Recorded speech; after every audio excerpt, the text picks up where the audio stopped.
Hi, stamping friends. Let's see if this one's going to work. Ah, now we have success. Welcome, welcome, welcome. It's Marilyn here with Stamping Creations with Marilyn, and I am so excited to create cards with you tonight and share a couple things with you. Before we get started on the card, I did give you the dimensions and some of the cardstock to have ready so we can create together. But it's an exciting time of year for Stampin' Up demonstrators, and I just wanted to share with you the front of the catalog, the new catalog that we have. It is so exciting. Can hardly wait to get my pre-order, which should be in sometime this week. And I was watching, there are a few demonstrators that expedited theirs, so they've already got them. So if you're anxious to see things, you could probably find some of those online. Couple things.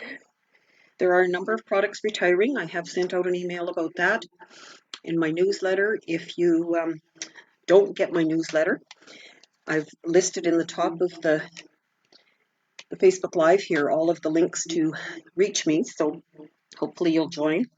And I do have some exciting news coming out on Tuesday, a fabulous surprise for all of you. So if you haven't signed up for my newsletter, maybe now's the time.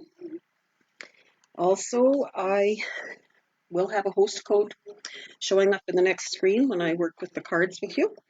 And if you'd like anything from the retiring list or from the catalog that's current, now would be a good time to get it. So I'm going to try this system that I have here and see if I can manage to share my other screen where the card making is, and we will get started with making some cards. Making a card, not some cards. So here goes. Oh, that looked like success. So now you can see my working table, and this card was one that Jackie Bullhouse showed us recently, and I just love how it was using whatever designer paper you have left, and just in little strips. So you can see it fairly good that it has just 1/2 inch strips. Basically what we're going to do is just put adhesive all over the white cardstock, put it on there, trim it down to the right size, and put it on your card base. So this is one I made a couple days ago, and I used one of the stamp sets from the current mini catalog, as we call it, the So Sentimental, with the friendship one and the dies that go with it. They are just gorgeous, and if I hold it up a little closer, you can see that there's stitching all around the edges. So to give this one a bit of dimension, I just cut that out at the center and popped it up with dimensionals, added a little rhinestone. And this is another one. She had also shown us how to use the smaller pieces, and these are all the same direction, and then just cut it in a smaller piece to go on the card. So lots of ways you can use that designer paper that I have sitting around. I don't know if you guys do. And I cut 2 sheets of designer paper, used front and back, and just to show you, I've still got this much left. I could probably do at least one more card, maybe 1.5 strip like that one. So yeah, just a neat way to use the paper. So for tonight's card, I decided that I would like to do a more masculine one. I'm already almost past the Mother's Day thing and looking at Father's Day. So again, out of the mini catalog, I'm using this designer paper, Country Club designer paper. You might notice my orange markings on my catalog. That indicates these are being retired. So that paper will be retired. But I do believe, no, the stamp set and the dies even in that one are gone. So if you're interested in that at all, it's another thing to look for on the retired list, Stampin' Up website. But for tonight, the one I am using, that you have your own, is a good man, And this stamp set is staying around. There's no dies for it, so I have chosen to just do it on a piece of cardstock so that it lays on top of my card when I'm done. And I've colored it with some blends. I will do the stamping here shortly on the other one to show you what I did with that. But it's a good card, a good stamp set again for masculine, quite a variety of words. And this one I've used on birthdays lots already. So you'll find it on page 147 of the current catalog, and it is carried forward, like I say, to the new one. This is some of the samples. I always like to go further if I need ideas rather than Pinterest or Facebook, where I get a lot of them. Like to go and even copy the ones that are in the catalog. They have some great ideas, and we're lucky enough that we are given a listing of what stamps and things are used for the samples in the catalog. So if you ever need any of those, just let me know as well. So I don't know if you're there with me, stamping with me, whatever, but I'm going to go ahead and work on this card. I have chosen basic black and garden green. And like I say, I use this designer paper. As you can see, I didn't cut very straight on those, so I may find some not straight cuts in here, but what I like to do is lay these out so I know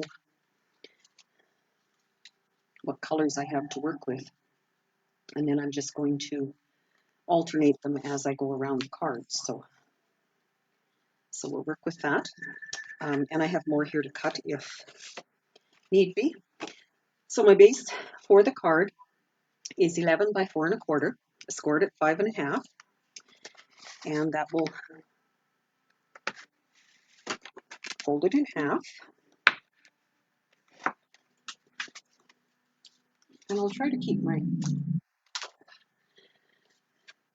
what I'm doing in the camera so that you can see and follow along. Then my next layer that will be going on the top is 5¼ by 4, and I tend to not glue anything, adhere anything, until I have all the stamping done and everything ready for it. And then my my card base, that I will call it, that I'm going to glue the strips to, is 5¼ by 4, but it will be cut down to 5 by 3¾ so there will be a green border around it there. So to start with, this has to be covered with adhesive. And in this case, I am going to use snail. Lots of times I do use liquid glue, or as some of us call it, green glue, but it would be dry by the time we got done putting our strips on it. So it does have to be, adhesive has to be put fairly close to the edges. And I know on the other one I did have to add some liquid glue at the end to make sure it stuck. So then, basically, all you need to, I have to add some liquid glue at the end to make sure it stuck. So then, basically, to go back and, now I really messed that up, so I can't.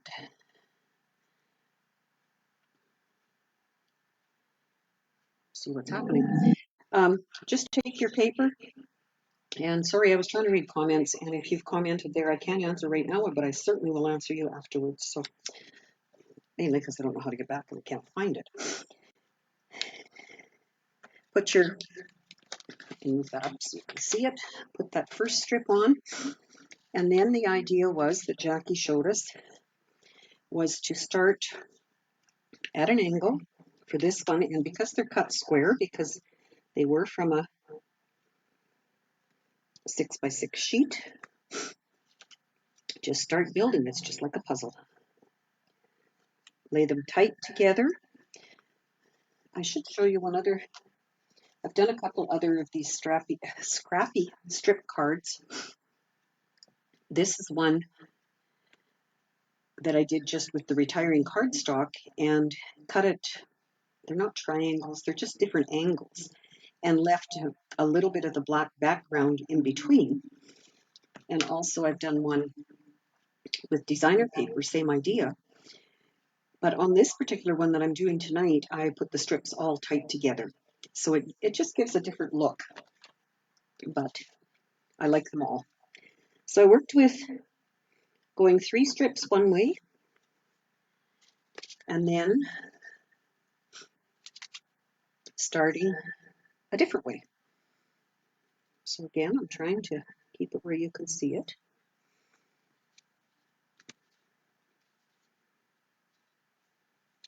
And don't forget, designer paper has 2 sides.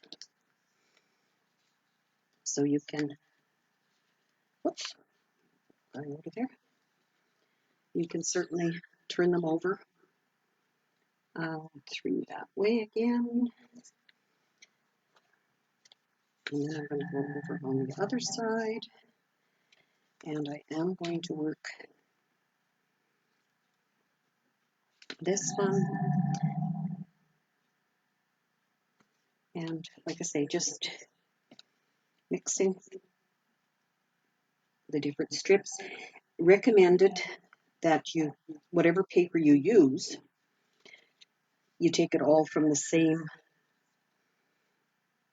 package, because Stampin' Up! Is so great at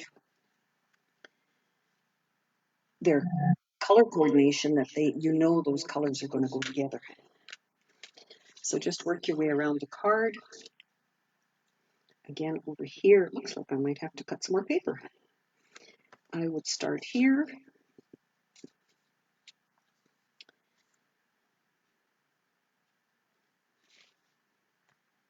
Keep an eye on the camera to see that you can see me.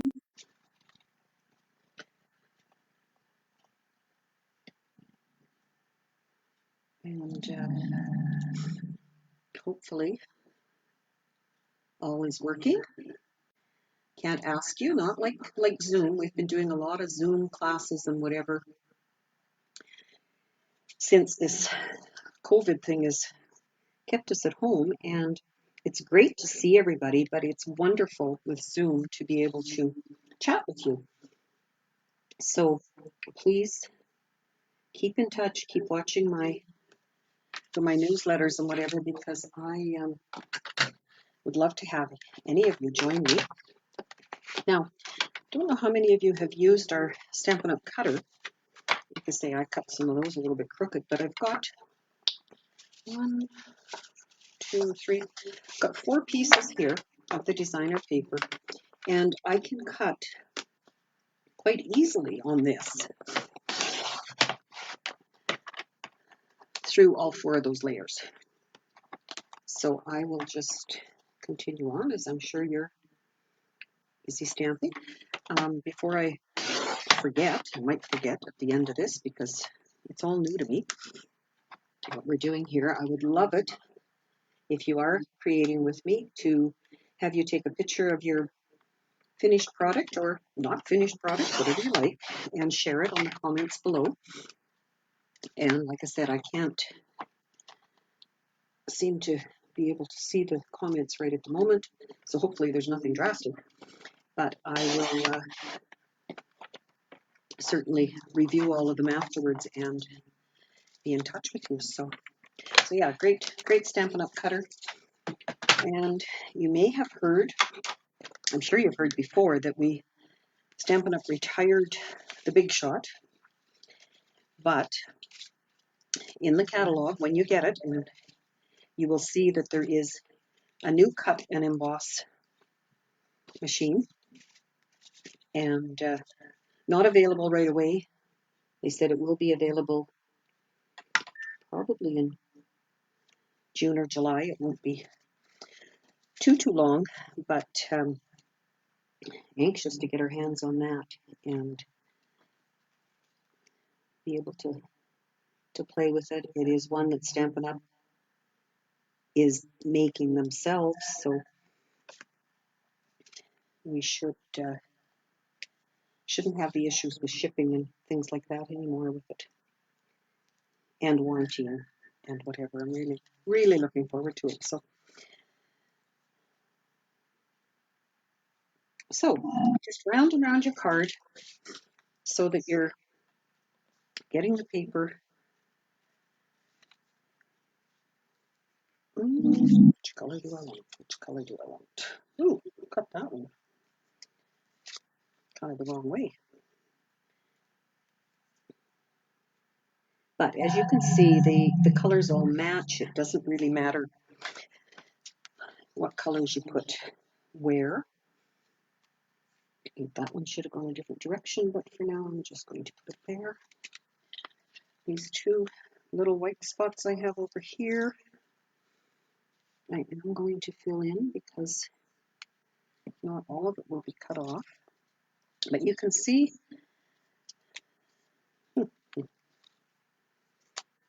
this, no, it's going that way. I'll put it this way. So, kind of a neat technique.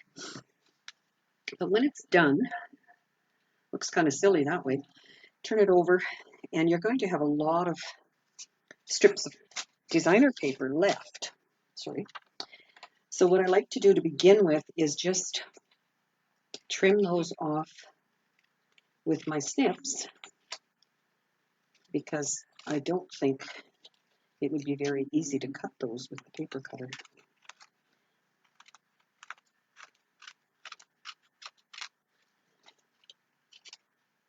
And like I say, lots of these could be used for that partial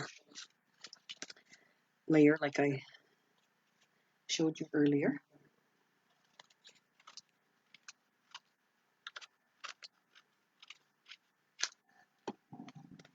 So just move that over. There is my card base. That's kind of a neat design. I'm pleased with that. So before I attach it,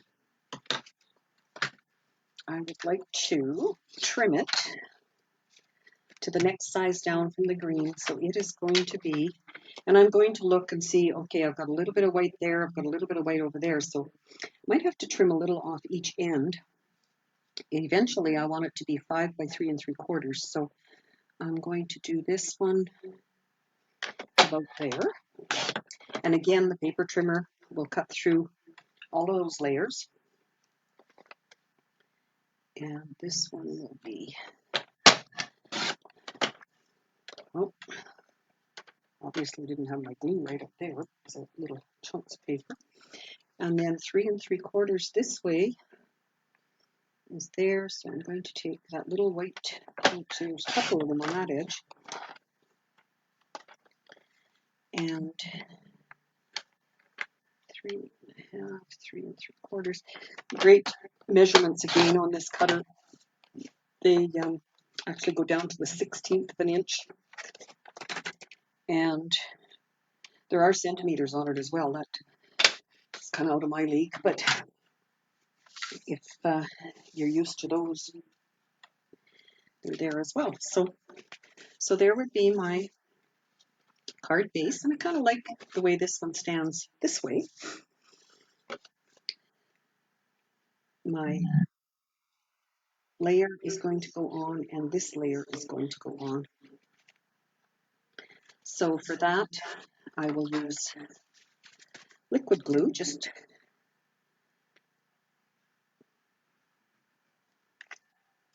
because I like to use different kinds. And then I will, it should be, if I've cut it correctly, the same size border all around. And this one being a little thicker, I'm not going to use dimensionals. I'll probably use dimensionals on the greeting. So you could, if you so desire, use dimensionals on it.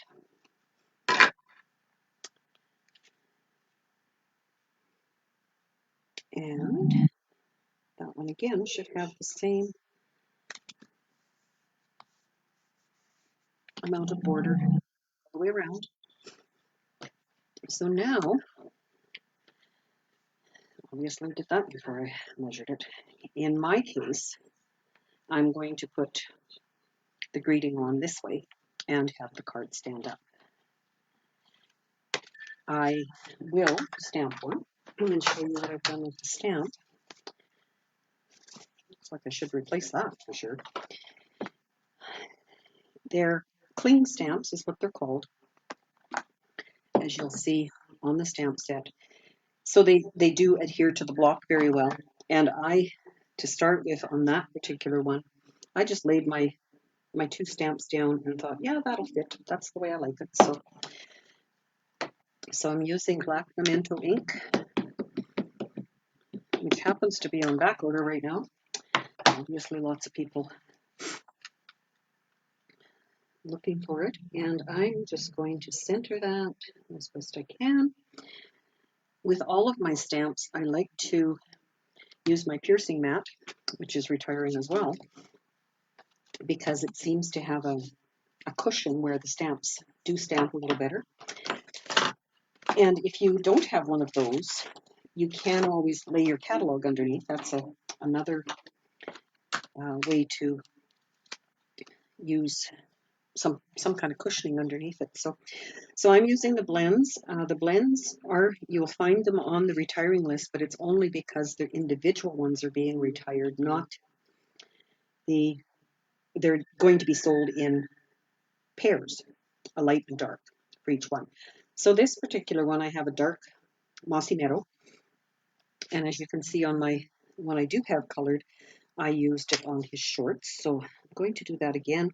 There's a bullet end on them, as well as a brush end. And depending on how small of area I'm coloring, I quite often will use the bullet end for the smaller areas. And thinking the band on his hat. So let me know in the comments where you're from. I'd love to hear if you're from close by, far away, whatever would be nice to know. And if you've stamped before, what is your favorite colors? And if can't talk and color at the same time. If you haven't stamped before, if you have any questions on what, when, who, how, just let me know and we will try to help you figure out the answers. So the blends are, I find I do have all the markers that go with the colors as well. We don't have blends in every color yet. I'm assuming that eventually we will. But I'm not a great person for coloring. I don't know the ins and outs about shading or anything else. But as you can see on these,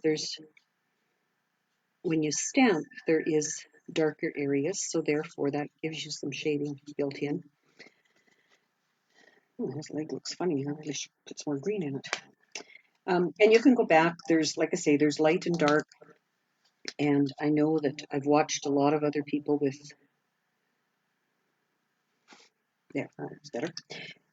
Coloring, they start with light and blend it into the darks and whatever. But that's you could have left it just plain too. So like I say, I'm not sure what you have for stamps, but I'm sure it'll be great, whatever it is. And then I don't have it out here. I need a dimensional or two. Probably on this one I would put one on each corner and one in the center so it doesn't squish down. And you'll notice if I hold it over here where you can see it, the blends do go through, especially on the white, because our white paper is double pressed, so therefore it is a little bit thinner. I could have used the thick Whisper White and it would have not been quite so bad. I have a little granddaughter who colored a white card for her dad one day and she was very upset because the colors came through. But we fixed it. The paper has two sides and Grandma has more, so then I would just put that on. What I like to do is turn it over and burnish it on the back. And because it's black, I would put another layer on the inside of white, and quite often I will stamp something from the same stamp set. That particular one does have a heart, which would be appropriate. Black is really hard to see the fold lines, so I guess I'll just look at the rest of it. And I like to stamp before I glue it, so I'm not going to attempt that, or I'll probably have it crooked. The other thing that I have been doing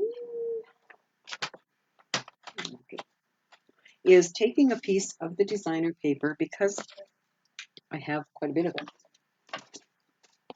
and putting it on the flap of the envelope. I have a piece of that paper right now. So it would be like this. I would cut it a 6" by 2 1/4 actually will work. Ooh, glue in there. So using my silicone mat to keep it off my workspace, just put glue around the envelope flap, whichever side you want. Oh, maybe I'll do that side. And line it up to the fold of the envelope. And then you just have to trim the edges. I have been did a swap with some other ladies here recently, and we normally would have a meeting and swap at the meeting. And of course, we weren't able to do that, so we actually mailed each other cards for the swap. And I've been receiving some awesome cards in the mail. I will do a post about them and show them before too long. And quite a few of them did have this on the back. And for me, I think it's a great way to use that designer paper that's otherwise just going to sit in my stash here. And of course, like I said, it's going to be retiring. So that's my card. I hope that you have enjoyed working with me, stamping with me. I'm hoping, if all goes as planned, that I will be able to do this each week on a Thursday. And on a Tuesday, I would like to do something quick and easy with background stamping techniques, just a little bit of something extra to do on the Tuesdays. So hopefully you'll stick with me. And like I said, in the top of my post here, there is information on how to reach me and all the different social media and locations that I have. And I'd love to hear from you. So I'm going to switch back now to where I can see you. No, I can't see you. You can see me. And say thank you again ever so much for joining me. It's been great. If you haven't told me that you would like a catalog and you are one of my customers, or if you don't have a demonstrator and you'd like to be one of my customers, please let me know. And I do have some catalogs coming, and I will get them to you as soon as I can, because like I said, they are amazing. So take care. Thanks for joining me, and we'll talk soon. Bye now.